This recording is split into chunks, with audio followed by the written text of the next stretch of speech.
Once again, you're welcome to the atmosphere of simple gospel truth. Today, we will look into the Word of God on the gospel according to Satan. The gospel according to the devil. I want to read again the book of Matthew, chapter 4. I will read verse 1, verse 8, and 9 as well. Then Jesus was led by the Spirit into the wilderness to be tempted by the devil. Again, verse 8. The devil took him to a very high mountain and showed him all the kingdoms of the world and the glory of the world. All this I will give you, he said, if you will bow down and worship me. The gospel according to Satan. This is part 1. In the next teaching, we'll go to part 2. Let me begin with the devil likes to come to you to present his gospel when you are alone. The devil will always come at the hours of your loneliness to present his gospel to you, most of the time. For example, when Eve was alone in the garden, the devil went to her. And here again we read that Jesus was in the wilderness. And devil, the tempter, went into the wilderness to meet Jesus, to present his gospel. And you want to ask the question, why is it that the devil always look for a time you are alone to come to you to present his gospel? The reasons are very simple. Number 1, the devil does not always want you to make decision in the midst of the multitude or crowd or with people around you, because he knows the decision or the choice you're going to make can be fake or ungenuine. So he's always looking for a time you are alone. He doesn't want you to make a hypocritical decision. The second reason the devil likes coming to you when you're alone, he knows the real content of your heart can be displayed when you are alone. When you are in the atmosphere of making freedom by yourself, when you have the sole decision to make without interference of anybody, the real context of what is in you can be known. And the third reason the devil likes coming to anyone when he or she is alone is sometimes the devil always gives you a kind of pseudo respect. He doesn't want to embarrass you at times publicly. So he put in a kind of giving you a form of respect or honor. But that is false honor and false respect. So he wants you to make a choice, a decision, when you are alone, to really test whom you are. And you will agree with me, whom you are and what you do when no one sees or when no one knows define your real personality. This is what defines your real integrity. And this is what reveals the true identity of whom you are. I have this question for you. What will you do when you are sure no one will see or no one will know about what you are doing? What will you do when you are alone? What will you do when you are behind a closed door with an opposite sex? What will you do when you are in front of money and no one sees you? I leave the question for you to answer. And this takes us to number 2, the tactics of the devil. This is just the tactics of the devil to trap you. The devil tactics is to make you compromise in the secret so that he can put you into public disgrace and shame.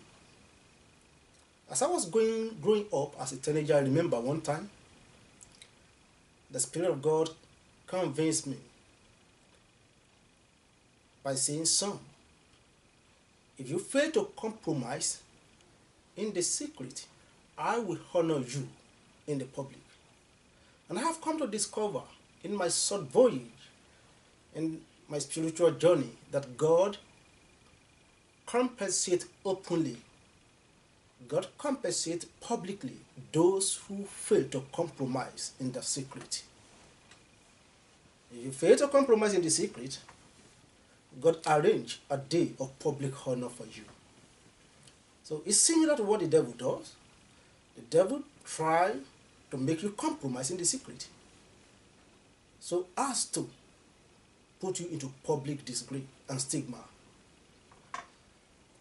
Let's move further to look into the content of the gospel according to the devil.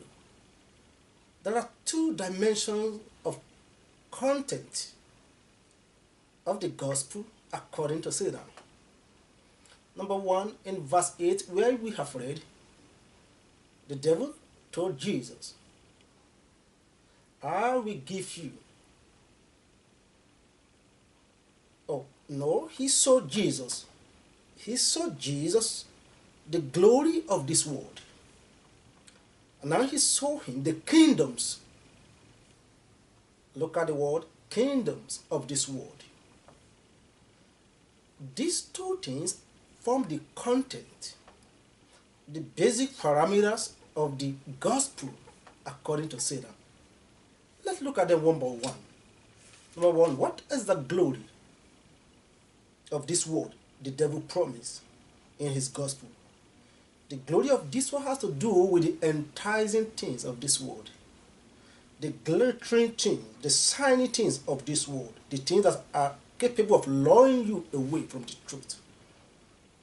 They are the glittering things of this world with which the world used to measure success and achievement.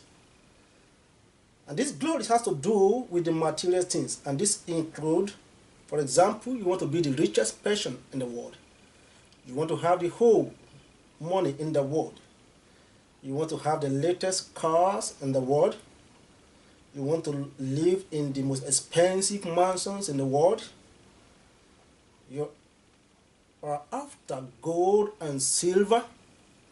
You want to be current with the modest version of fashions of the world, the dresses of the world, things of this world and other things. And permit me to tell you that several people have fallen because of their greedy pursuit, the covetous pursuit of these things of the glory of this world. If the devil have succeeded in redirecting your attention to these things I have mentioned as a substitute for godliness and contentment, then you have entered already into the trap of the gospel according to Satan. The second content, apart from the glory of this world, is the kingdoms of this world. And the kingdoms of this world has to do with the pride of life, things that has to do with the pride of life, that bring forth your self and ego, things that elevate your flesh, your I, your me. You remember, devil fall by I, me. He want to be like God. He want to pitch his stand above God. The same thing. Isaiah told us how he fell from the grace, how he fell from heaven. He want to be like God. He want to raise his throne above the cherubim and seraphim and above God. And he want to be like Most High. The same thing has to do with the kingdom of this world. That is, lift up yourself, your ego and your pride. And this center on the greedy pursuit of power, fame, position, and popularity.